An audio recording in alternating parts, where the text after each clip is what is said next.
Where is Belarus and what does it have to do with the conflict between Russia and Ukraine?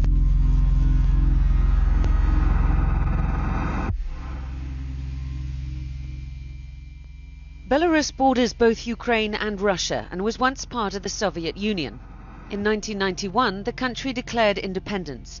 And in the decades since, Belarus's leader, Alexander Lukashenko, has attempted to remain as independent and neutral as possible while maintaining a close relationship with Vladimir Putin.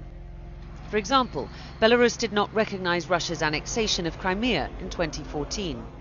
But since a highly controversial and disputed presidential election in 2020, where Lukashenko cracked down hard on huge national protests against him after claiming the presidency, he's had to rely much more on his friend in the Kremlin, as the West has imposed tough sanctions against his regime. Сложилось впечатление, что отдельные облегченные и облаченные прежде всего высокими и ответственными должностями политики из так называемого свободного мира просто патологически опасны и для окружающих, и самое главное для собственных народов. Meanwhile, relations between Ukraine and Belarus have become strained. Belarus has accused Ukraine of becoming increasingly aligned with the West, for example, by rejecting the results of the 2020 presidential election. The majority voted for me, despite them seeing me every day, everywhere. Nearly half of Belarus's foreign trade is with Russia, and in the last 20 years the Kremlin has lent Alexander Lukashenko an estimated $100 billion, and that's picked up in the wake of those disputed elections where Lukashenko really had nowhere else to turn. So it's no surprise that Vladimir Putin is leaning on their support now. Belarus is key geographically for Russia and to the rest of Europe. The Suwalki Gap, a 65-kilometre stretch of land that makes up the border between Poland and Lithuania, is also bordered by Belarus and by the Russian enclave of Kaliningrad.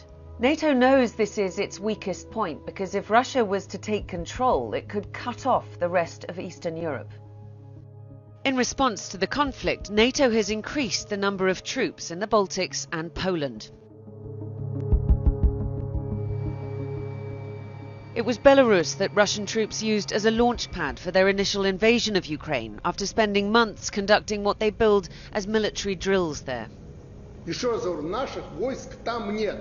Но если надо будет, если это будет необходимо Беларуси и России, они будут. And now Lukashenko has openly offered not only to host troops, but also Russia's nuclear weapons, after a referendum to revoke the country's non-nuclear status.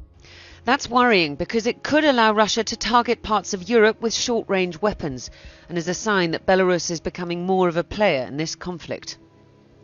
In response, the US has withdrawn its few remaining embassy workers from the capital Minsk and has threatened they will impose further sanctions if Belarus continues to aid and abet Russian aggression. So, in an increasingly precarious conflict, Belarus is a key player.